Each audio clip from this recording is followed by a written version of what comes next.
Bueno, siempre llegan estos momentos, ¿no?, de pena o alegría, en función depende de cómo se proyecta en cada uno, ¿no? Pero creo que han sido unas jornadas, como siempre, intensas, densas, participativas. Hemos tenido la oportunidad, algunos después de muchos años, ¿no?, de compartir experiencias y también tuvimos la oportunidad de incorporar a personas de lugares y de países distantes y distintos, de Ucrania, que tenemos aquí, de otros muchos países que ya participan habitualmente en las jornadas de Incuna. Y en este acto de clausura, más que lanzar conclusiones, que las conclusiones yo creo que siempre son después de un cierto tiempo, aquí serían un poco más protocolarias, aparte de lo positivo, ¿no?, que es el reflejar pues casi un centenar de comunicaciones, de ponencias, en reflejo de esta versatilidad y de lo multidisciplinario que es, ¿no?, el estudio del patrimonio industrial y, sobre todo, como es uno de los lemas y que figuraba en la exposición, de activar el patrimonio, es decir, de conservar, preservar y valorizar, ¿no?, es decir, darles nuevas oportunidades y nuevos usos e incardinarlo, sobre todo, en la utilidad social, el patrimonio, en la vida cotidiana, que sirva para algo, que no sea meramente un ejercicio de nostálgicos o un objeto de estudio, que en muchos casos, con ser importante, no es suficiente para trasladar a generaciones futuras estos testigos o testimonios de la memoria colectiva. Entonces, las jornadas en este sentido creo que han sido muy positivas, obviamente con todos los carencias o temas, ¿no?, que podemos plantearnos, ¿no?, digamos, han pasado estos días aquí más de 200 y pico personas, ¿no?, en las diferentes actividades que van, que vienen, con la cuestión de mantener una actividad que es compleja en la organización con los recursos y los medios que tenemos, pero por eso siempre pedimos vuestra comprensión, aparte de, digamos, el reconocer el trabajo de personas que no están aquí, que siempre están digamos, en un perfil bajo o ocultos ahí, de Mar Pérez, de Silverio, de Alejandro Braña, de Mara, de Begoña, de Valeri, de tantas personas que no en este momento están siempre, ¿no?, por los entresijos de este tipo de organización y que, como luego comentaremos, siempre son importantes y fundamentales para que los demás podamos estar aquí desarrollando nuestra actividad y cumpliendo nuestros objetivos profesionales o personales, ¿no? En este sentido, en esta fase, bueno, agradeceros a todos, como decía, vuestra participación y vuestra comprensión, e independientemente de que luego comente algo al final, vamos a dar la palabra, si es posible, y está ya en conexión, cuando me indique Silverio, el acto más formal de clausura que cuenta, como veis en el programa, con la participación de nuestro presidente mundial del TICI, que es Miles Ogle-Torpe, que nos habla desde Escocia. No podía, como era su deseo y como estuvo en años anteriores, estar presente con nosotros, pero nunca deja de compartir, de apoyarnos y de estar presente, en definitiva, porque esto es un alto en el camino, el Congreso, donde siempre lo consideramos una cita de encuentro y un lugar en el cual podamos compartir, pero para sentarnos y después de 3 días levantarnos y ya ir a nuestros lugares de origen para seguir dando la lata, para seguir estudiando, para seguir tomando iniciativas en función de esta valorización del patrimonio que comentaba. Y en esta línea, de cara al futuro, como comentará él, tenemos diferentes planteamientos. En la inauguración comentaba nuestra presidenta aquí de TICI España, Ainara Martínez, también, que el año próximo se celebrará un evento en estas mismas fechas, pero organizado por TICI España, en este caso en Granada, en Motril.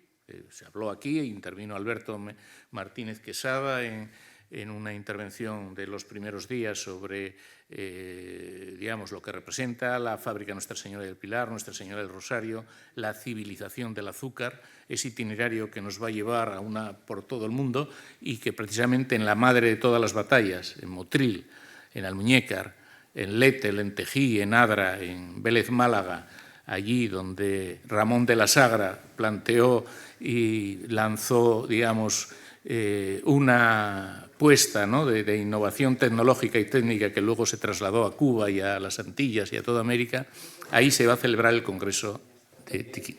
Dejo la palabra a Miles Ogletorpe, presidente del Tiquí, al cual saludamos y enviamos, aunque sea virtualmente, nuestro saludo. Hello, everybody. Hola. Hola, hola. Hello, everyone. Okay. Okay. Thank you. Gracias. So, today I'm going to talk a little about what we have been doing in Tiki recently, and then I'm going to go through towards the end to think about our big congress in Kiruna, how I hope that will be a good experience and how I hope many of you will be able to come. But I first wanted to say how sorry I am not to be with you today and over the last few days. Incuna is one of the very best events in every year. It's fantastic.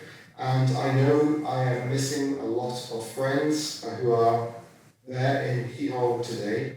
So hello to you, and particularly my Latin American friends.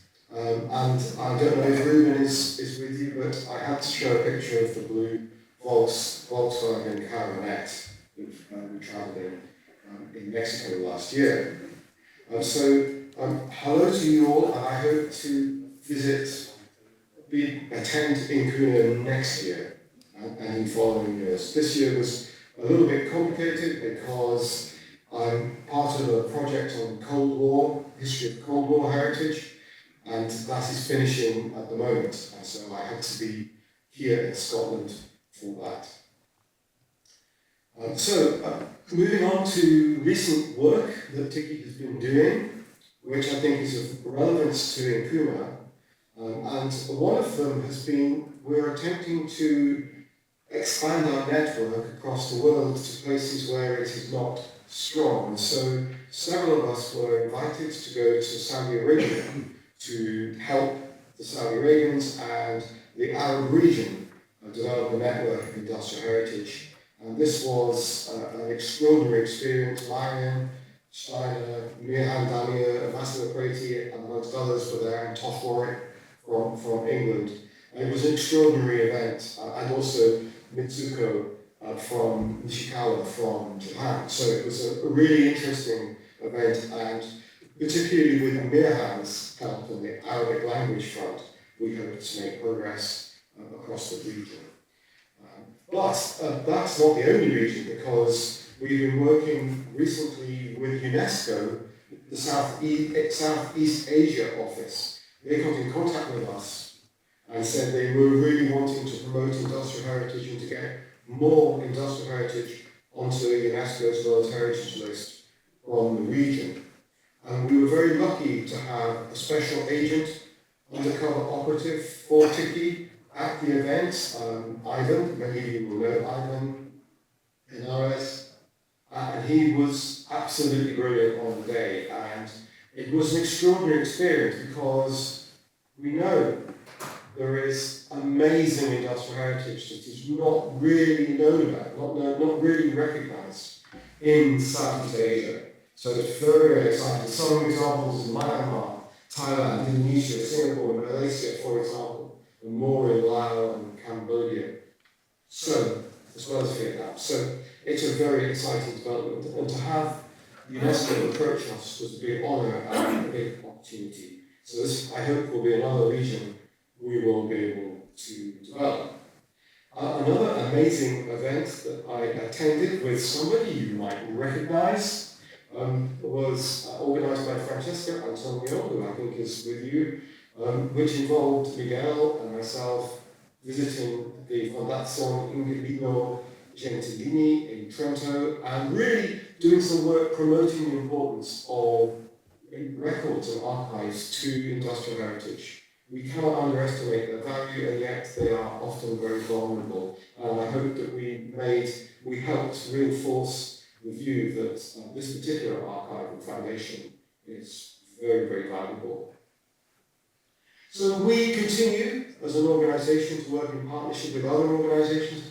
There are too many to cite now, but obviously the most important is European Roots of Industrial Heritage. Many of you will know that and are involved with it. And it, in fact, is meeting in Łódź, in Poland, next month, in this place which has demonstrated the value of industrial heritage as an agent of regeneration. And what's happened in Łódź, which is the Manchester of Poland, is amazing. What they've done as an example of how you can work to fight climate change by saving industrial heritage, saving the carbon invested in these buildings, and saving the sense of place in communities like Łódź, and respecting their own heritage and history. One of the other areas we're working on is, which is a strange one, but is trying to make sure there is a supply of fossil fuels for working industrial heritage in the future.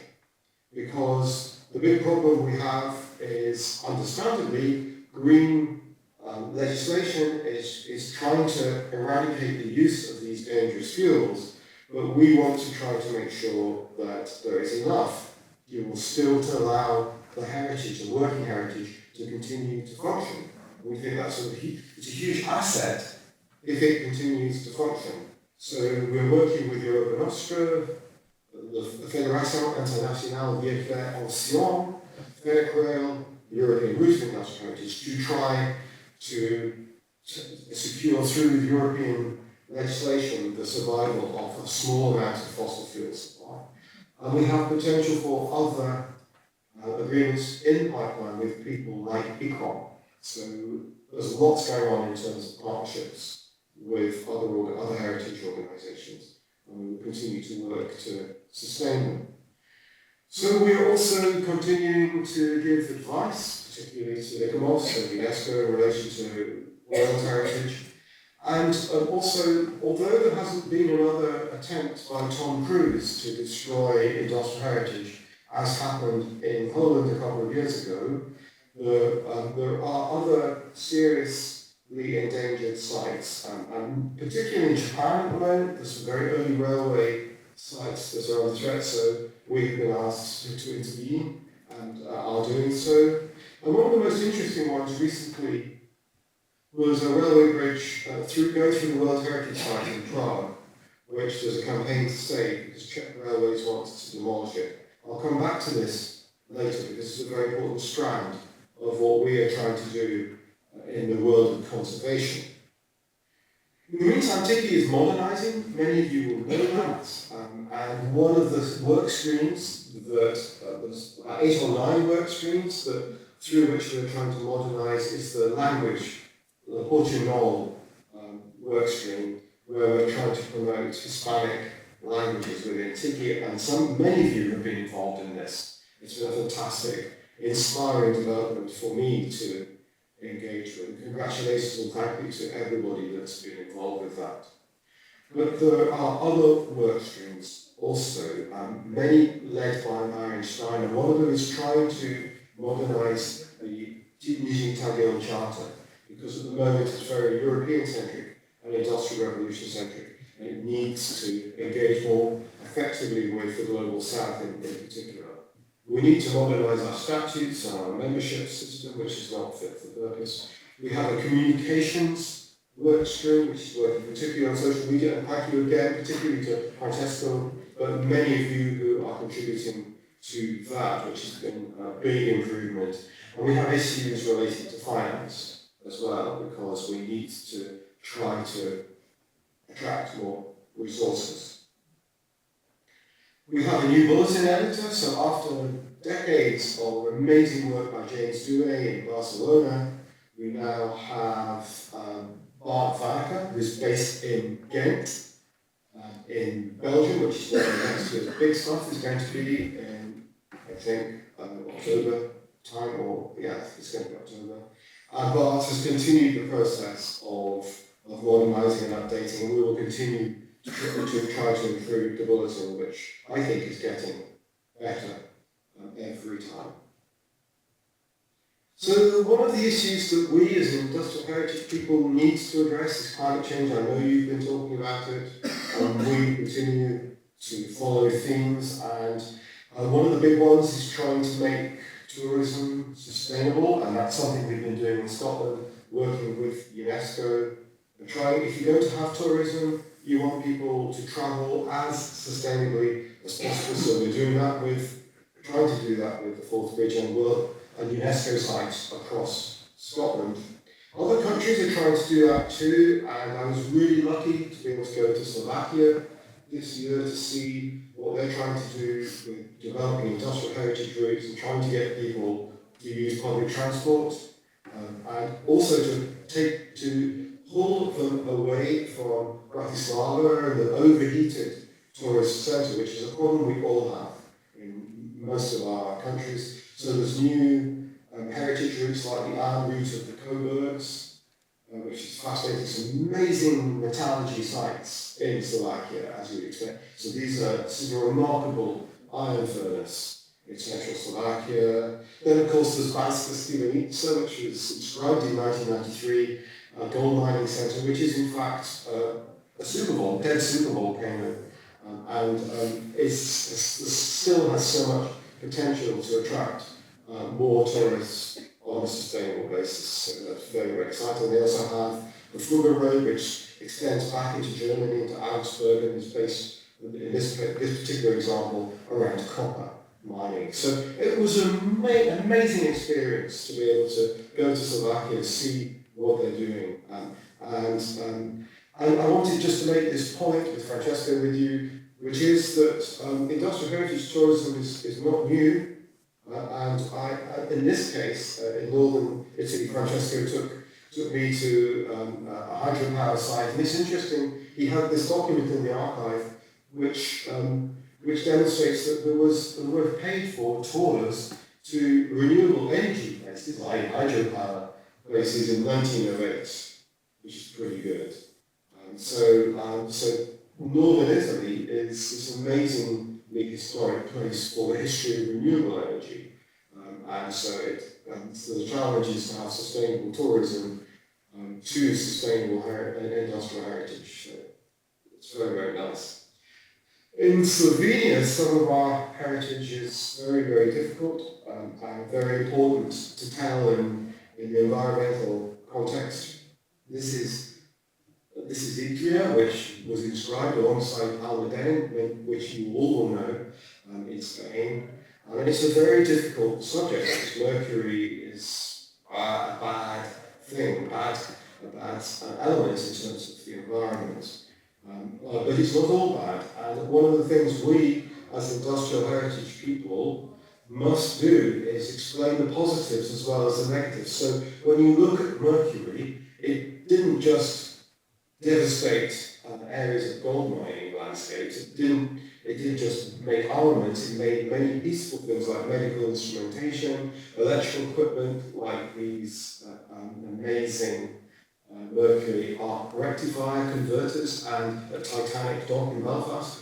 And it was also really important, for example, in lighthouses, supporting the rotating Fresnel French-made lenses. So it's a really complex and rich story which we need to share because it will help people understand how important our industrial heritage is, particularly if we're going to try to fight climate change and not be a victim of climate change.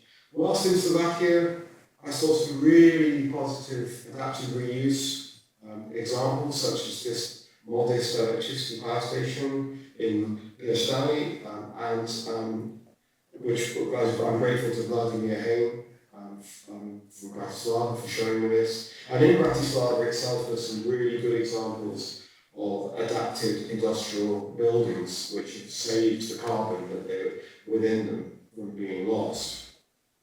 And also some great textile mills, as well, these cotton thread mills in the centre of the city, which of course suffered from devastating floods in the Danube very, very recently.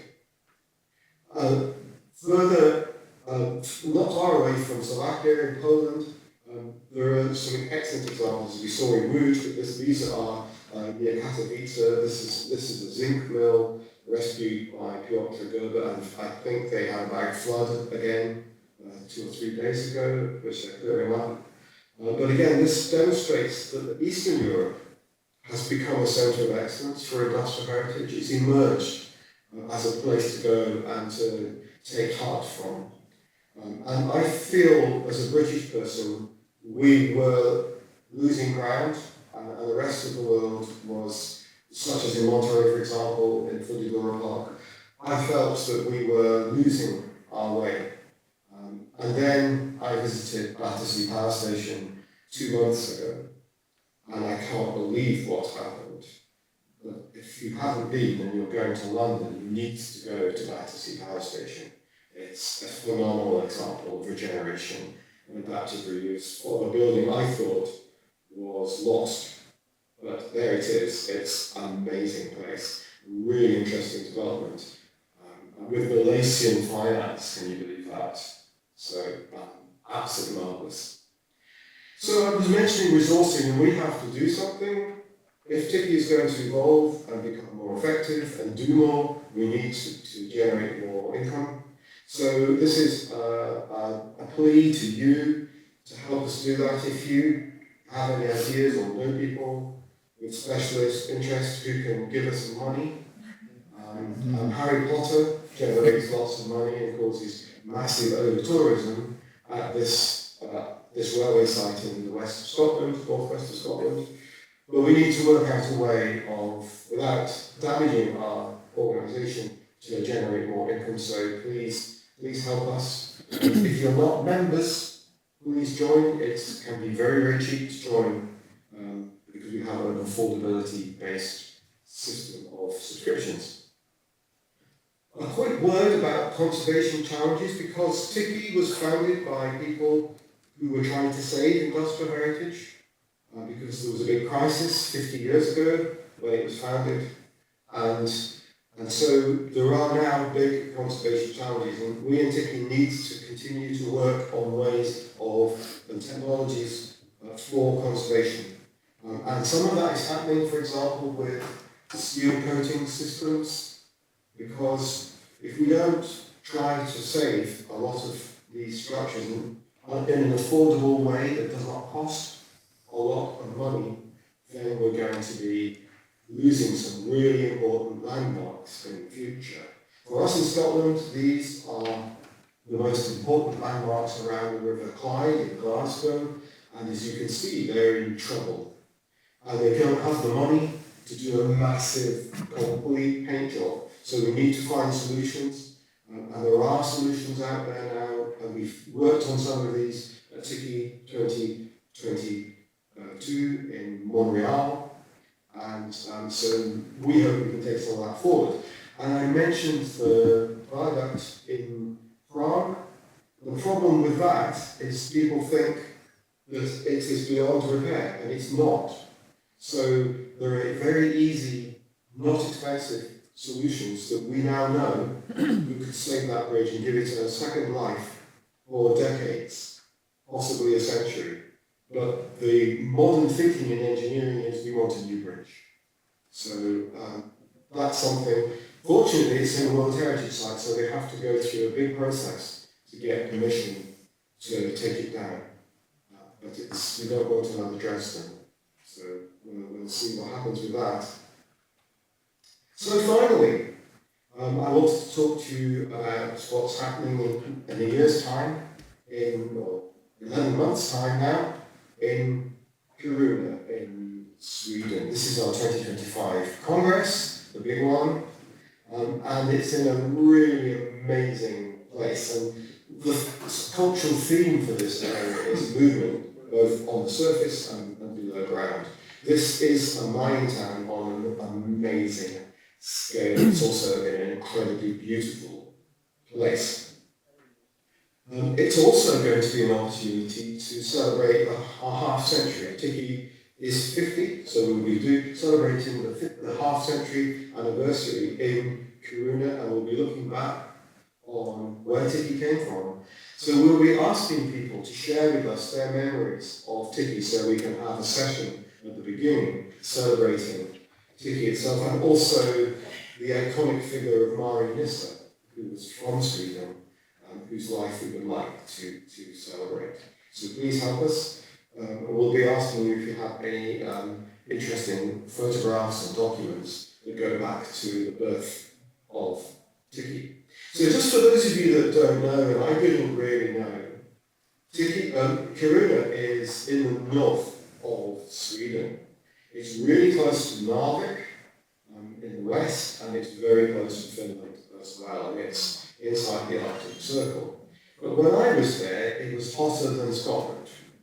So this is August time, so you don't need to pack your normal underwear.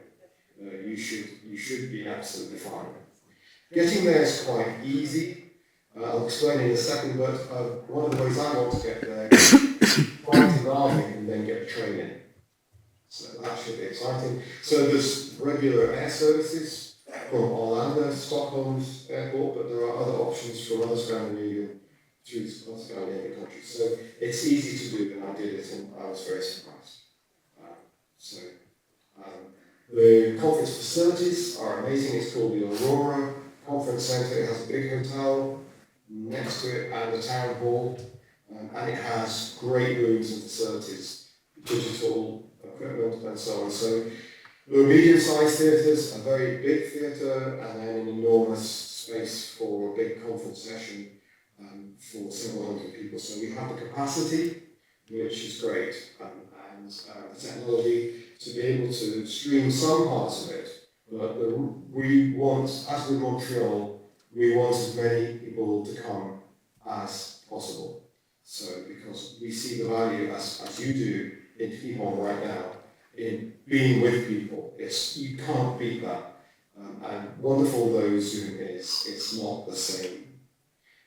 And there'll be things happening in the Congress as we improve the format of the Congress every time. Montreal was brilliant in so many ways, so we're going to replicate what happened in Montreal, particularly the national reports, but we're going to give them even more time because they're sensational.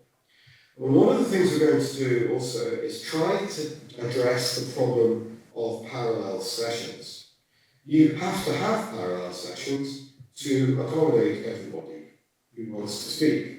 But the problem is that there's always, you have to speak when you want to go to something else. If you're chairing, you miss even more parallel sessions. So we want to find a way of making sure that you catch up on what happens in parallel sessions. So we're asking every session chair to appoint a rapporteur. And the rapporteur will report in a plenary session at the end of the Congress. So each session will have a report to the entire conference saying what happened. The second thing is that whilst the Swedish organisers wish this to be a conference in English, we want to accommodate people who wish to speak other languages. So what we're going to ask is that where a foreign language, if there's a session in Spanish, or with Spanish papers, or French, or Sami, or any other language, we want the rapporteur to assist on the day with translation. We ask that the people presenting papers include some English text in their paper, in the presentation, to help us through it. And then, again, it would be possible to report on what is said at the plenary session. So this is the sort of innovation we're going to be doing.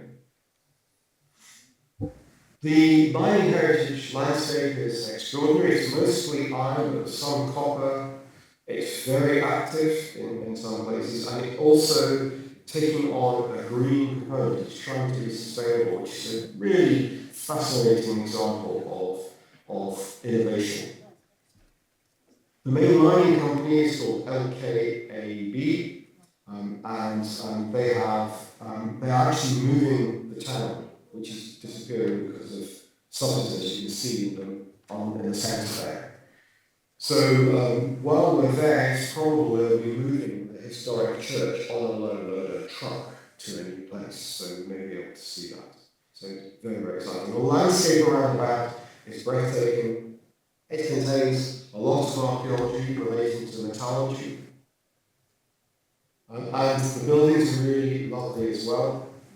There's even railway heritage, real reindeer, just idling along the road. In the centre there you see some railway heritage, which is a very early electrified railway, and Roy, the conference organiser, has actually written a book about this, so he'll be able to take you through all of that if you're really interested in railway heritage. So, if the masochists amongst you, there is the world's first ice hotel, and you can choose to stay there if you wish. I didn't get frostbite sat on this ice chair because of the reindeer I ate, but it is extraordinary, very, very weird, very odd, but really fun. And there's more of the stunning landscapes.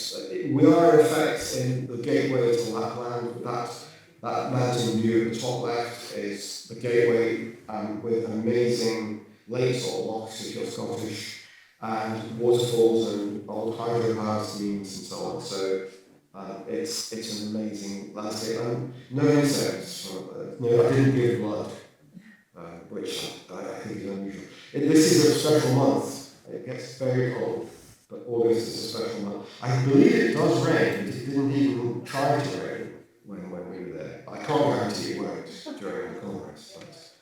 And finally, you can drive in a bus a couple of kilometres into a mountain, experience some of this incredible mining heritage, general mining experience underground in the ironstone mining. It's absolutely fabulous. And it'll be a big visit to an enormous copper mine too. So it's really amazing. I urge you to come if you can. We look forward to welcoming as many of you as possible. So I apologise for speaking too fast in English, but I hope you've been able to understand some of it. And thank you very much for inviting me to speak and for listening. Muchas gracias. Thank you very much, Miles, y see you soon in Kiruna o Gijón o donde sea. Muchas gracias y continuamos con el acto de clausura. Miles, como veis, es una persona muy cercana, muy imbuido también en el espíritu de Incuna, ¿no? Que sabe que aquí podemos estar, ¿no? Digamos, compartiendo y debatiendo y reflexionando y planteando el tiempo que sea preciso. Y en este sentido, la invitación que hace para Kiruna merece la pena, yo creo, porque es un lugar muy relacionado para nosotros con la historia de Asturias, con la siderurgia asturiana. Era uno de los lugares primeros proveedores ya de la etapa preindustrial, por los cargaderos que tenemos en el occidente de Asturias o incluso en Ribadeo, y había comercio con el hierro de Kiruna desde tiempos inmemoriales. Y a pesar, como todo el mundo del patrimonio, que tiene esa gran virtualidad, ¿no? De la interrelación, no hay local ni internacional, sino que está todo íntimamente relacionados los lugares de producción de materias primas, los centros de producción y los puntos de destino de las mercancías que se producían en estos lugares. Gracias, Miles, y pasamos a dar la palabra a Rafael García, que es director del aula GIPAI de la Universidad Politécnica de Madrid, que, como siempre y es habitual en los congresos de Incuna, que estamos hermanados o relacionados con otras instituciones y entidades, ya se avanza, igual que hizo Miles, del próximo futuro, en este caso los planteamientos estratégicos de TICI. Rafael nos comentará también sus proyectos y las iniciativas que tienen en marcha, que suelen ser en la primavera, ¿no? Del año 2025. Efectivamente. Bueno, pues muchas gracias, Miguel Ángel, y bueno, muchas gracias también al público asistente por concedernos la oportunidad pues de adelantar el próximo congreso del Aula de Patrimonio Industrial de la Universidad Politécnica de Madrid, que, bueno, yo creo que la mayoría sí tenéis noticia por sesiones anteriores, pero bueno, simplemente resumir que es el punto de encuentro que la Universidad Politécnica tiene en este ámbito del patrimonio industrial, con un aula universitaria que quizá su evento más central y periódico pues es la celebración del seminario anual, en el cual, pues bueno, agradezco la ocasión para poder presentarlo aquí y la concesión de este espacio. El de este año, número 12, cuando celebramos el 10º, pensamos, bueno, qué efeméride tan central y demás, y bueno, sí que le dimos un cierto valor, que además se acompañó por la edición de su acta, bueno, o de su libro conmemorativo, que agradecemos a Incuna pues, por la edición que fue posible. Y cuando llegamos al 12, pues resulta que también nos parece que es otro número así como o bíblico o no sé cómo, y entonces pues casi siempre hay ocasiones para celebrar, ¿no? Entonces este año, pues después de todos los debates que establecemos para decidir un poco ese tema, ¿no? Pues ha salido, hemos creado el consenso de hacerlo con este título, yo creo que muy sugestivo, poético quizá, Despoblación industrial, repoblación patrimonial. Y ese subtítulo así como más aclaratorio, por si hay alguna duda, de que bueno, vamos a hablar de ese patrimonio industrial en el ámbito rural, de la recesión a las oportunidades, ¿no? Bueno, poco más creo que puedo añadir de un tema que bueno, se ha hablado tantísimo que no es cuestión de que yo ahora me extienda aquí cuando ya todos más estamos pensando un poco más en otras cosas, ¿no? Pero bueno, es evidente que lo recibimos con ilusión, ¿no? Que nos hace ilusión y yo la transmito porque me parece que es acercarnos no a un tema, sino a un universo, en realidad, ¿no? Es decir, todo aquello que ha tenido que ver con el territorio, sobre todo un poco fuera de los ámbitos urbanos, ¿no?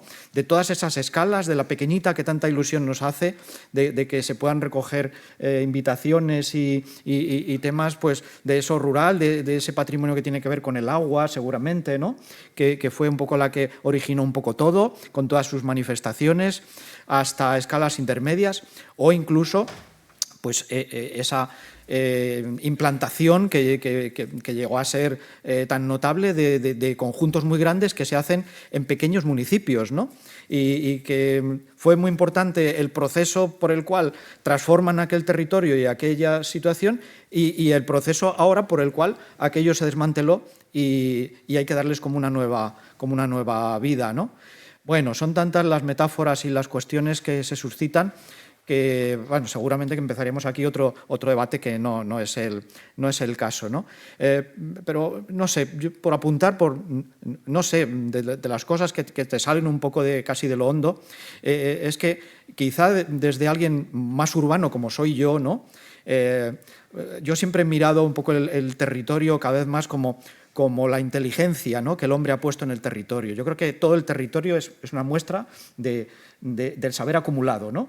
Y de la inteligencia de la gente que ha sabido adaptar con los medios adecuados y yo creo que eso se ve más, esa sabiduría, cuando no se cuenta con medios excesivos, todopoderosos, donde puedes transformar todo, cuando tenías pocos medios y cómo sabiamente eran económicos, eran sostenibles, eran ODS, eran sustentables, eran de todo, ¿no? Bueno, pues no sé, esta ilusión la queremos transmitir y ya creo que solo falta pues apuntarlo en la agenda, ¿no? Entonces, la Semana Santa para el 25 pues es el 17, el Jueves Santo es el 17, así que 2 semanas antes, ¿no? 2 semanas antes, 3 y 4 de abril, pues es la cita que tendremos en Madrid, seguramente en las escuelas de arquitectura y de ingenieros industriales, sedes canónicas o sedes habituales. Si hubiera algún cambio ya se comunicaría. Pero bueno, 3 y 4, bueno, con transmitir esta anotación en agenda, pues ya nos damos por satisfechos. Muchas gracias por la atención. Gracias, Rafael. Damos la palabra a Pedro Plasencia Lozano, que, como habéis visto, ha participado activamente en las jornadas. Él es profesor de la Escuela Politécnica de Ingenieros con Ángel. Participa activamente y habitualmente en nuestras jornadas y representa aquí al Vicerrectorado, ¿no?, de Extensión Universitaria de la Universidad de Oviedo, entidad que siempre nos apoya y está presente, no solo participando directamente, sino también contribuyendo a su difusión, al conocimiento de toda la comunidad universitaria de este evento. Muy bien. Bueno, muchas gracias, Miguel Ángel. ¿Se escucha bien? ¿Sí? Perfecto. Bueno, comentaba que muchas gracias, Miguel Ángel, y buenas tardes a todos. La verdad es que es un lujo para Asturias que existe INCUNA y, desde luego, para la Universidad de Oviedo, ¿no?, teneros como actor principalísimo del mundo del ámbito cultural y del patrimonio. Quería comentar que, bueno, que el patrimonio industrial, como hemos podido constatar, es mucho más, ¿no?, que un conjunto de antiguas fábricas, de infraestructuras o máquinas que nos hablan de nuestro pasado. Pablo de Alzola, historiador e ingeniero, afirmaba que las obras de ingeniería no son meros monumentos de la técnica, sino testimonios de la civilización de su tiempo. Pues comprendía que las obras que surgen del ingenio humano, lejos de ser únicamente herramientas de desarrollo, se integran en la cultura de una sociedad, forman parte de su identidad colectiva y por ello constituyen elementos definitorios de sus paisajes. Confieso que me resulta imposible no establecer un vínculo profundo entre el patrimonio industrial y el patrimonio de la ingeniería civil, campos en los que ambos legados materiales nos recuerdan que la innovación técnica y el desarrollo social van de la mano. En mi calidad de ingeniero de caminos, me gustaría resaltar la importancia de las infraestructuras que marcaron la era industrial: puentes, canales, caminos, ferrocarriles, que no solo permitieron la expansión del progreso, sino que en sí mismos son hitos del ingenio humano. Aquí en Asturias, donde la industria minera y siderúrgica ha desempeñado un papel clave, preservar este legado no es solo un deber, sino una oportunidad para reflexionar sobre nuestra historia y nuestro futuro. Los paisajes industriales y las obras de ingeniería nos interpelan, haciendo que nos planteemos: ¿y ahora qué? ¿Qué hacemos con tanto patrimonio? Y precisamente en estas jornadas encontramos respuestas útiles que pueden trasladarse de unos casos a otros, incluso entre diferentes países. También cabe decir, lamentablemente, que en esta tierra asturiana encontramos en ocasiones inexplicables ejemplos de pérdida de patrimonio industrial. Esta tarde hemos estado viendo algunos, ¿no? Me ha llamado la atención en los últimos días el caso de la reciente demolición de la térmica de Soto de la Barca y de su chimenea, ¿no?, que INCUNA representa una chimenea y parece como que las chimeneas de ladrillo hay que preservarlas y las de hormigón pues no merecen tal respeto, ¿no? Y es una pena en ese sentido. Le Corbusier nos recordaba que la historia es testigo de lo que ha pasado, la luz de la verdad y la vida de la memoria.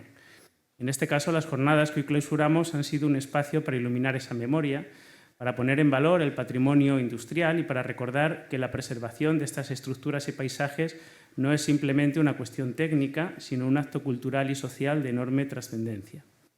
Y concluyo reiterando mi más sincero agradecimiento a la Asociación INCUNA por su esfuerzo en la organización y a todos los participantes por sus fantásticas aportaciones. Desde la Universidad de Oviedo continuamos comprometidos con la investigación, la preservación y la difusión de nuestro patrimonio, convencidos de que es fundamental para proyectar un futuro más consciente y sostenible. Muchas gracias. Muchas gracias, Pedro Plasencia, y damos la palabra como intervención, también de clausura, importante, porque nos traslada ya también al próximo futuro. Y en este momento para nosotros es un placer, ¿no?, tener a Leoncio López Ocón Cabrera, investigador del Consejo Superior de Investigaciones Científicas y presidente de la Sociedad Española de Historia de la Ciencia y de la Técnica. Buenas tardes. Muchas gracias, Miguel Ángel, por acoger a la SECIT en la clausura del Congreso de Incuna. Es para mí un honor acompañaros esta tarde. Como saben todos ustedes, el asociacionismo ha sido muy importante en el desarrollo del conocimiento científico y en su promoción. La revolución científica está asociada al nacimiento en el siglo XVII de diversas sociedades científicas y academias, y también es muy importante el asociacionismo científico en el presente, como representa Incuna con sus 25 años, o representa a su manera la Sociedad Española de Historia de la Ciencia y de las Técnicas, que os dobla en edad porque vamos a conmemorar entre este año y el año 2026 su 50 aniversario. Hubo un periodo de formación. Fue un momento importante de los años 70 para constituir esta sociedad en una sociedad que considera que no tiene pasado científico. Conocen ustedes todo el problema sobre la polémica de la ciencia española que se arrastra desde el siglo XIX. Pues bien, un grupo de científicos, fundamentalmente matemáticos, físicos, biólogos, médicos, decidieron constituir la SECIT en torno a los inicios de la al final de la dictadura de Franco e inicios de la transición. Y después de 50 años, pues estamos aquí tras 15 congresos celebrados, porque tienen una periodicidad mayor que vuestras jornadas, que no las podría resistir nuestra sociedad por la laboriosidad vuestra, y tenemos un portavoz que es la revista Ayul, que sigue viva. Estos 14 congresos se han celebrado a lo largo de este medio siglo en diversas comunidades autónomas, pero hasta ahora no había tenido lugar ninguno en Asturias. La nueva junta directiva, constituida en el otoño pasado, en noviembre, presidida por mí, decidimos que teníamos que abrirnos a otros espacios geográficos, federalizar en cierta medida la sociedad, porque los últimos congresos se habían celebrado en Madrid y nos parecía oportuno desplazarnos a Asturias y en concreto a Gijón, porque vuestra fama ya llega a todas partes y porque la relación entre la SECIT e Incuna se remonta a tiempos lejanos. Uno de los presidentes de la SECIT, Mariano Hormigón, con otro grupo de compañeros, ya participaron en la publicación Ábaco, que está en cierta medida vinculada a Incuna. Nos une la misma preocupación por el patrimonio. En vuestro caso es patrimonio industrial, nuestro interés es por el patrimonio científico-técnico en general, pero evidentemente las conexiones entre patrimonio industrial y científico-técnico es evidente. Lo hemos podido comprobar hace un rato en la exposición que hubo sobre Solvay, y esto nos lleva a que ha habido interacciones. Son socios de la SECIT un grupo de ingenieros de telecomunicaciones que constituyen el Foro Histórico de Telecomunicaciones, que están muy implicados y dedicados a estudiar el patrimonio industrial de las telecomunicaciones de España, como sucedió en una comunicación del último congreso de la SECIT que hubo en el año 2022, presentada por José Ramón Iglesia Medina y otros colegas de la SECIT, como Jesús Sánchez Miñana, Rafael Romero Frías, José María Romero López, han sido actores importantes en jornadas de Incuna. Pero Asturias, además, ha estado presente en investigaciones de integrantes de la SECIT. Yo este verano pasado estuve repasando contribuciones de socios activos de la SECIT y me encontré que, por ejemplo, un colega que es profesor en el Instituto de Mérida, Francisco Teixido Gómez, publicó hace años 2 trabajos, uno sobre un asturiano en Badajoz, el catedrático de instituto Máximo Fuertes Acevedo, que resulta que Incuna está dedicada a este personaje decimonónico, que vivió unos años en Badajoz y este colega hizo un trabajo sobre él. O bien también hizo una investigación sobre Faustino Miranda, pionero de la psicología española y catedrático de instituto, que también es gijonés, junto con su hermano el historiador José Miranda. O José Manuel Cano Pavón publicó un artículo sobre la Escuela Especial y de Industria Náutica de Gijón en la época del reinado de Isabel II. Es decir, Asturias y Gijón ha estado presente en nuestras investigaciones y también tenemos socios asturianos en la SECIT. Dos de ellos nos acompañan ahora, que son Daniel Pérez Apico y Pablo Huerga, que tiene un libro importante, Vavilov en España, donde Asturias también está presente. De modo que se habían creado las condiciones idóneas para que hiciésemos una asociación y una coordinación para abordar la organización del 15º Congreso que Incuna muy amablemente se ha prestado a organizar y colaborar con nosotros, por lo que le estamos muy agradecidos.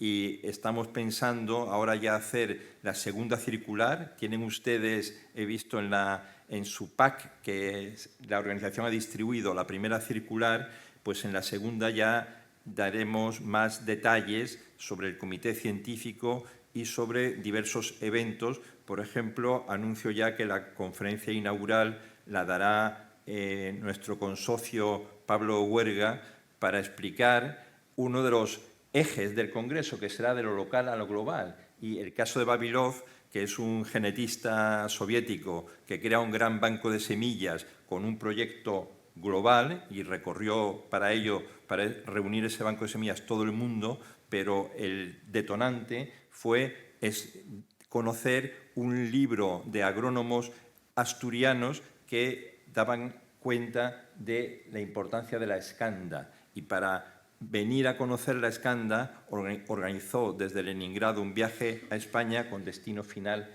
en Gijón. Me parece, Pablo, que es un asunto crucial, muy conectado con el lema del Congreso, que es de lo local a lo global, donde, entre otros temas, como han visto ustedes, convocamos a los intervinientes a que aborden el estudio del patrimonio científico-técnico, donde están muchos de ustedes convocados a acompañarnos, que vamos a intentar impulsar también más estudios sobre la ciencia y la técnica en Asturias, desde la época ilustrada al tiempo presente, si es posible. Vamos a intentar abordar desafíos sobre la historia ambiental, que es un tema fundamental en nuestro tiempo presente.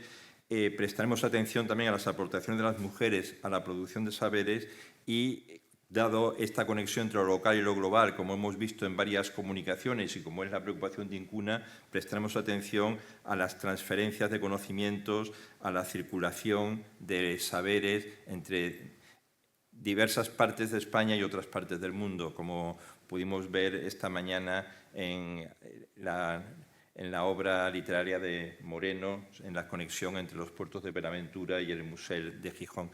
Es decir, convocamos a estudiar temas variados, diversos, porque nuestra sociedad agrupa a personas muy heterogéneas que están en campos diferentes, muchos de ellos procedentes de universidades politécnicas, otros procedentes del mundo de la enseñanza secundaria. Se mezclan personas con larga trayectoria investigadora académica con amateurs, aficionados, que les interesan estos temas, y junto a Pablo Huerga estamos pensando en que nos acompañen en el 15º Congreso que se celebrará, vuelvo a recordarlo, entre el 18 y el 29 de junio, Juan Pimentel, que presentará uno de sus episodios de la serie Tesoros y fantasmas de la ciencia española, y la conferencia de clausura probablemente la imparta Antonio Lafuente, que es otro prestigioso historiador de la ciencia. El programa lo estamos organizando, ya tendrán noticias ustedes en corto espacio de tiempo y esperamos volver a vernos dentro de unos meses en esta magnífica sede de la Ciudad de la Cultura Laboral de Gijón. Yo estoy muy agradecido, Miguel Ángel, por tu apoyo particular y el apoyo de Incuna, y muy agradecido a mis consocios de la sociedad, Daniel Pérez Zapico, que actuará como secretario del Congreso, Pablo Huerga, que dará la conferencia inaugural, y también nos van a ayudar en el comité organizador otras personas como Ángel Martín. Así que muchas gracias, Asturias.